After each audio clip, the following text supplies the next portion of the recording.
Is South Korea a reliable security partner? That apparently is a question some are asking in light of the political predicament following the brief imposition of martial law in the country last week. We answer this question and more on Press Perspective today.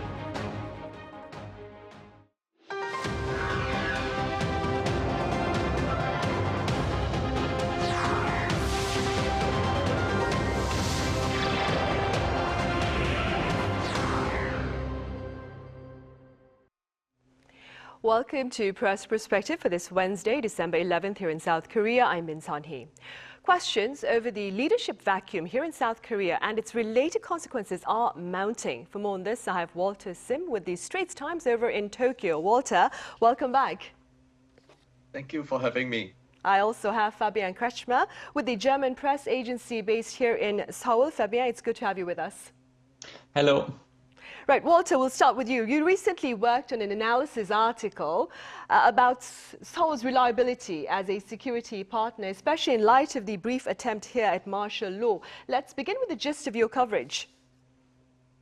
Right. I think the long and short of it is that South Korea's relationship with Japan has pretty much been a roller coaster ride that very much depends on the mood of the day set by Seoul. So whilst bilateral ties under President Yoon Suk-yeol have been very warm, it also remains fresh in the memory of diplomats and bureaucrats here in Tokyo that it was just 5 years ago that President Yoon's predecessor Moon Jae-in oversaw a years-long suspension of GSOMIA, which is an agreement under which the two countries share military intelligence. So to be sure, Japan and South Korea have their respective military alliances, security alliances with the United States, and this is expected to remain ironclad. But I think the bigger question is what is going to happen to Japan, US, South Korea trilateral mechanism and cooperation that Washington has long been pressing for. And they tried to cement cooperation under this trilateral framework, starting with their Camp David Leaders Summit as well. And of course, all that was only possible because of the efforts to mend fences led by President Yoon, who was also expected, I think, to be the stabilizing factor, given that Japanese Prime Minister Shigeru Ishiba's position in Japan is very wobbly, as well as because of the leadership transition in Washington. So taking all these elements into mind, the question that is being asked in Tokyo, as well as around the region, including in Singapore, hence the story, is now that given President Yoon is expected to be out of office sooner rather than later, given his botched martial law attempt, who South Korea's next leader is going to be. And without wanting to pass any judgments on the merits or demerits of individual policy, I think that mounting concerns in Tokyo as well, that, you know, if South Korea's next leader is someone who is pro-North Korea, like Mr. Moon, who had agreed to scrap joint military drills with the US, what would be the bigger implications on the regional geopolitical and geostrategic chessboard? Because I think there is an increasing belief, especially by policymakers and military experts here in Tokyo, that North Korea and the North Korean threat should not be seen as isolation, given, you know, other mounting threats such as China as well. Right, and before I ask you further about that reality, Walter, I'm going to go to Fabian and I'm going to ask him about his opinion with regard to concerns in the region about Seoul's reliability as a security ally. Fabian, speaking as a journalist from Europe, what are your thoughts? Well, actually, just immediately after the martial law has briefly been imposed, the German Foreign Ministry sent out a statement. They said that they watched the situation with grave concern and that they're really worried. But the overall perception in Europe, I mean, when I also talk to diplomats from the embassies on the ground, or also when I see what the media has been reporting, I would say it is the view that there was a grave test for democracy and also a grave test for the stability of the country. But so far, the test has been mastered and has been mastered successfully. I say that because, I mean, I reported on the ground. I saw how alert the population was immediately after the martial law. The people went to the National Assembly, demonstrated. Media under actually quite some risk, because officially for a couple of hours free reporting was under restriction. They still kept on reporting. the media did their job, the civil society did their job, and even among the army, like the soldiers who had to basically enforce the martial law decision, it was very obvious to me that some of them only followed orders half-heartedly and sometimes even did not follow the orders, which I think in that situation shows some moral strength actually of the people. So I would say, yeah, the reputation of South Korea has suffered. We were all very shocked, but in the end, I think you can also be impressed by the alertness of the population, by also the strength of democratic institutions, which have proven to be more stable than at least some of us might have feared. Right, especially proven by the people here in South Korea, according to the foreign media, of course. Walter, going back to what we were talking about earlier, with regard to ties between Seoul and Tokyo, there is concern here in the country as well that bilateral relations may be negatively affected in the case of a change in leadership here in Korea. That is, if the current opposition party wins a snap presidential election. Speaking within your capacity, Walter, as a journalist who has been covering regional matters for quite a while, what are your thoughts?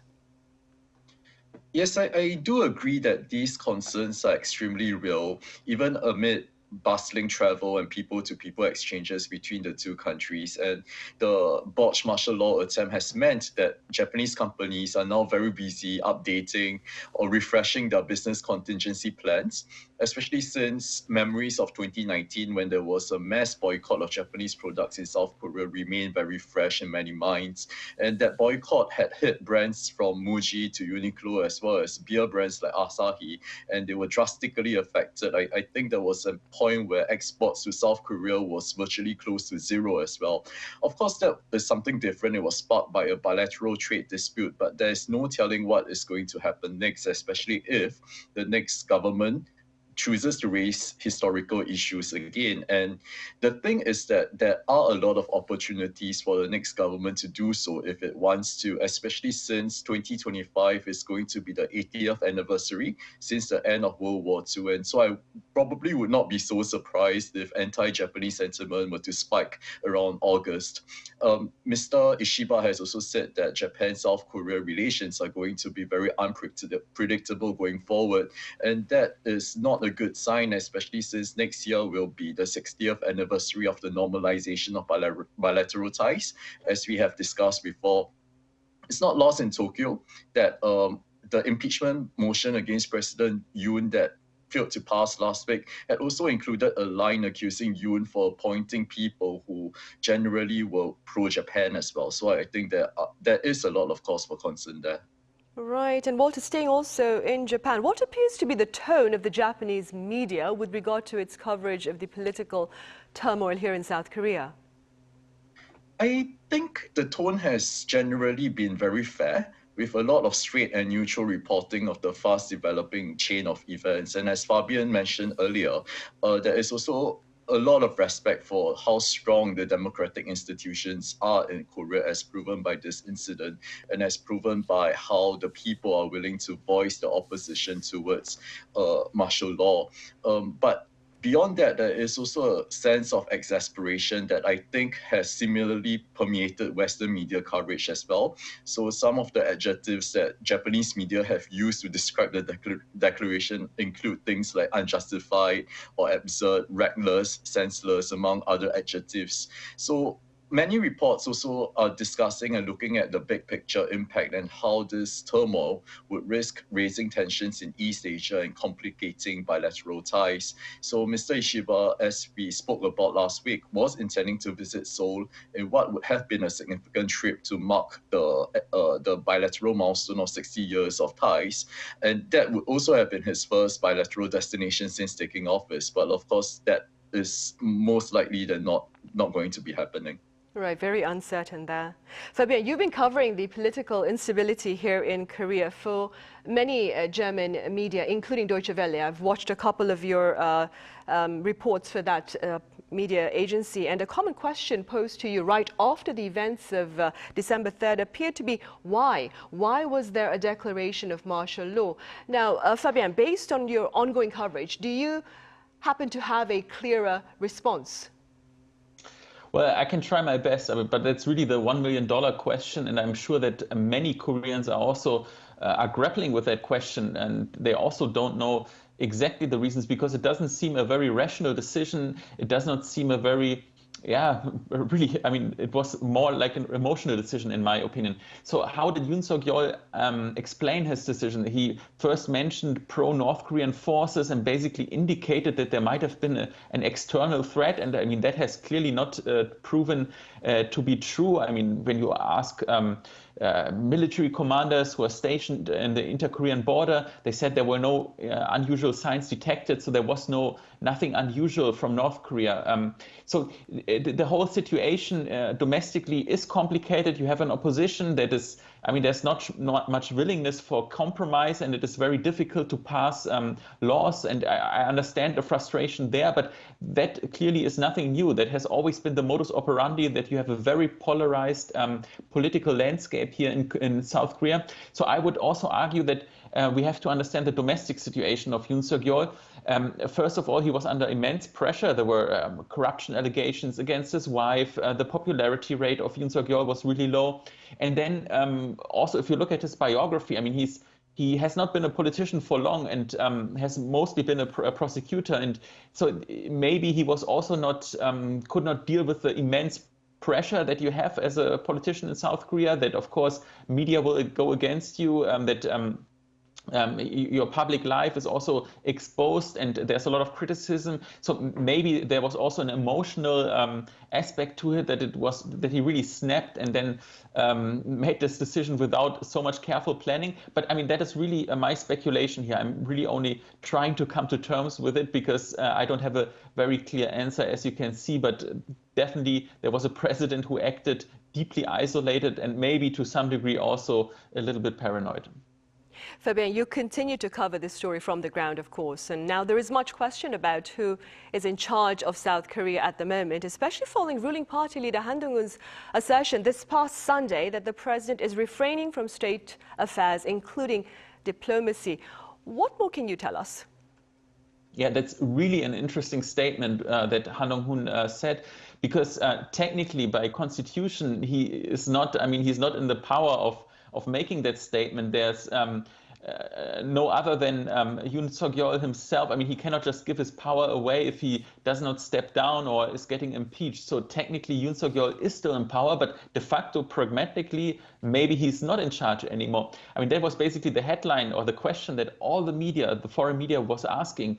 South Koreans don't know who is in charge. And that is really an extraordinary statement, because if you think about it, it is very dangerous. Also, I mean, it is not assuring to investors, for example, but I mean, that's still probably the least problem. If we have a vacuum of power here in South Korea that will be ongoing, that will last, then of course there could be, at least hypothetically, an external threat. I mean, I'm thinking about North Korea. Maybe they could abuse the situation. It is very unlikely, but I mean, the incentive would increase. So I would say it is really a very extraordinary situation, and I hope it gets solved soon, this way or the other, because the status quo that we have right now is really not acceptable. Right. Walter, on a more positive note, I believe there was a trilateral meeting in Tokyo among officials from South Korea, the US and Japan that reaffirmed cooperation amid the chaos in the political arena here in South Korea. Could you tell us a bit more about that meeting?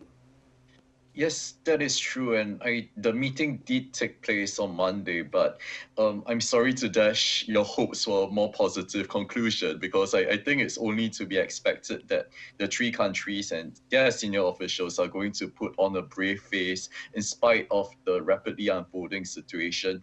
So during the meeting, primarily, North Korea was discussed, including its ongoing deployment of troops to Russia, as well as its constant ballistic missile threat. So the three countries reaffirmed their cooperation over North Korea's security issues. But I think what history has shown us is that agreements are only as strong as the governments of the day, and whether such cooperation will hold under a new South Korean government or even under the new incoming American government is very much, unfortunately, up in the air, because there's really no telling if politicians will decide to change course, and this would, of course, affect bureaucracy and diplomacy as well.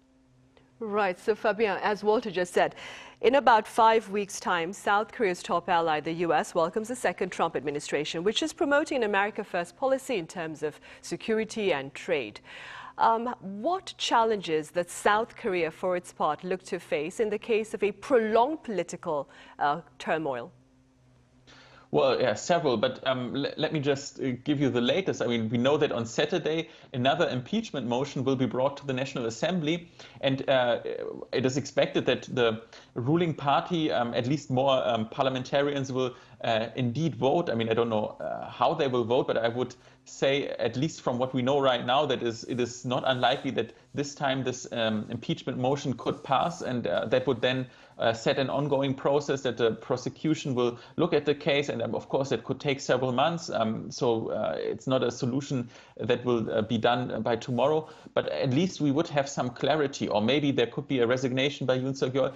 I mean, it is speculative, and only if I look at his character, then I'm sure that he also is someone who would like to fight and maybe not give up, but at least it is, we should have at least one way out until then, because for South Korea, the new president will be a big challenge economically with his tariff policy, but then also he's not maybe the most reliable security partner. So South Korea has to show some unity, has to be politically functionable by then. Otherwise, I think there could be really some challenges. One challenge I just mentioned, that is with North Korea, but I think that's only one of them. The others are really that South Korea needs to also show confidence for investors, for companies that are present here. So I think there's really a lot of challenges.